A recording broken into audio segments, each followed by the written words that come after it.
Hello there guys, Neflewitz here, bringing you some Diablo 2. I'm going to be doing a playthrough of at least the beginning difficulty. Now, I'm doing Diablo 2 because I believe it's a very good game to get people started in. It's a very basic RPG. And sorry if the map bugs you. I'm going to try and keep it off as much as possible. But what you saw me do was go pick up a quest. Pressing Q brings up the quest tab, and then you simply click on the lighted up ones. There's about, I believe, 26 to 27 quests in the game. So there's tons of stuff for a first time player to do. Now, I will be doing full clears of the zones that I'm in, simply because I will need the experience with the build that I'm doing. That was showing you the character pane with all of your stats. Unfortunately, I have this footage sped up because I realized a live commentary was very unfeasible for this game. The main stats in the game are strength, dexterity, I believe vitality or energy, and yeah, I believe those are them. Those are the main stats. Now, the character build that I'm going to be playing will be martial arts, based off of one move, which is called the Dragon Claw. And I will be pumping my points into strength and be pumping my stats into dexterity. Simply for the reason that I know that they both increase the damage of claw weapons, which is what the assassin here, which is what I'm playing, bases its abilities off of for the most part. Now, what you're seeing me do here is just run around and kill a bunch of these little guys. The Fallen are very annoying in that they constantly run away, but they become very challenging. Oh, not very challenging. They become real threats later in the first act of the game. But right now, they're just simply cannon fodder. But as you can see, we've already encountered 3 different types of enemies. We have zombies, who are the slow-moving shufflers. They want your brains.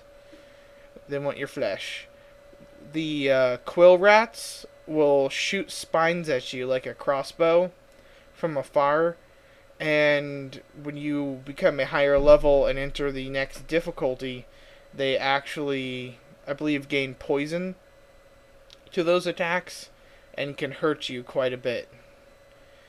Now, you will have seen... Okay, let's talk about this since it's up. This is the character panel. It's got all your stats, your name, your class, your experience that you have, the experience you need to level up, and then all of your different statistics. And dexterity increases your attack rating. The highest you can ever get is 95% chance to hit something, and defense increases the chance or decreases the chance things have of hitting you. Now, energy increases your mana, and I believe vitality is what I think is what it is. I can't see because I'm in the rendering phase of this. It increases your health and your stamina. Wow, look at that mouse fly. I probably went on for like 4 minutes about that. Okay. So, as you see on the map, I'm trying to run along the edge so that I know the constraints of the zone that I'm in. Because when I know what the zone looks like, I can have a better idea of where to find things in that zone. Doesn't always work, but after playing the game for a while, you'll start to realize that it's just better to know where the zone is. Now that's the Den of Evil. We're not going to go into it yet. That is the place to complete our first quest, which is to kill all of the monsters in it.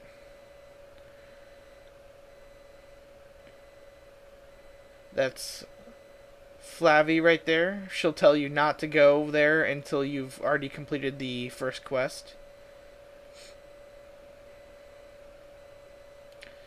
Now, I just picked up another claw, and the cool thing about assassins is that they can dual wield claws. I picked up a weapon called a Katar, also referred to as a punching dagger. If you see the inventory, it's what is commonly referred to, the inventory system that this has is commonly referred to as inventory Tetris, wherein you have kind of a grid that makes up your inventory space, and you have to juggle where things are in that grid to fit the maximum amount of items into that inventory space. In the second act, you do gain a cube that you can store some things in. This is me showing you the mini-map version of the map. I don't like it very much because it doesn't show me the full map size, and I really need that in some levels, trying to find where I've been, where I haven't gone yet. This is me showing you the different skill tabs. These are the trap sections. They involve me throwing things on the ground or throwing things at enemies. They are pretty much separated into blades, fire, and lightning as the three different things. The martial arts, that's the Dragon Claw move, which was what we'll be basing off of our build on. It's a double attack. And in martial arts, you can gain a lot of cool skills and spells, or skills that let you have various effects when you use it. Like, it will give you a charge, and depending on how many charges you have, it will do a different thing. And as you can see, that's right there with the map. That's one of the bad things that happens with the map. Sometimes it will go right over where all the action is and you can't really see. I'm sorry about the frame rate issue there. I had some trouble with the game and another program running, and I was luckily able to fix that and later stuff. As you can see, I'm dealing with inventory Tetris right now. I'm identifying things with scrolls of identification. They let you know what magic items do, what the statistics on magic items are. Now, you've probably seen the Fallen have a bigger dude with them. That is the Fallen Shaman. It will resurrect dead Fallen. And what you want to do is you always want to kill the Fallen Shaman first, because otherwise he will just keep summoning them back. I ran out of hard drive space and had to fix that up before I could continue on. So that's why the video skipped there. It was just around a corner. Alright, now we've encountered minions and a unique monster. Unique monsters have gold names, and minions are tougher.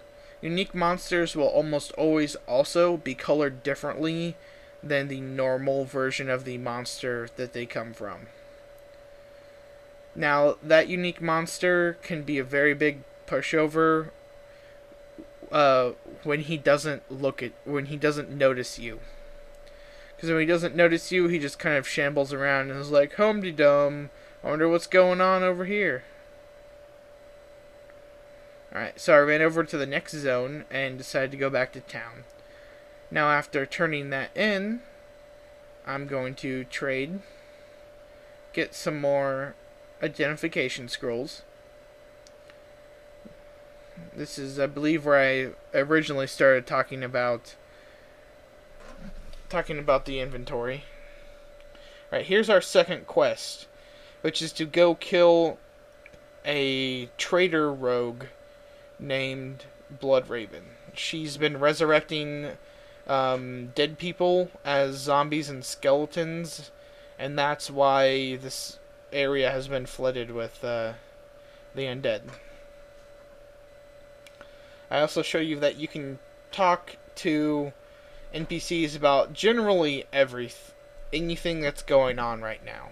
They'll give you their opinion on current quests that you're on. You can always go back and redo their introduction. Depending on how far into the act you are, their gossip will change, or it won't. Some don't have changing gossip. Here is Charcy. She's the armor and weapon vendor for the first act. And I'm simply doing some looking around and trying to find some better equipment.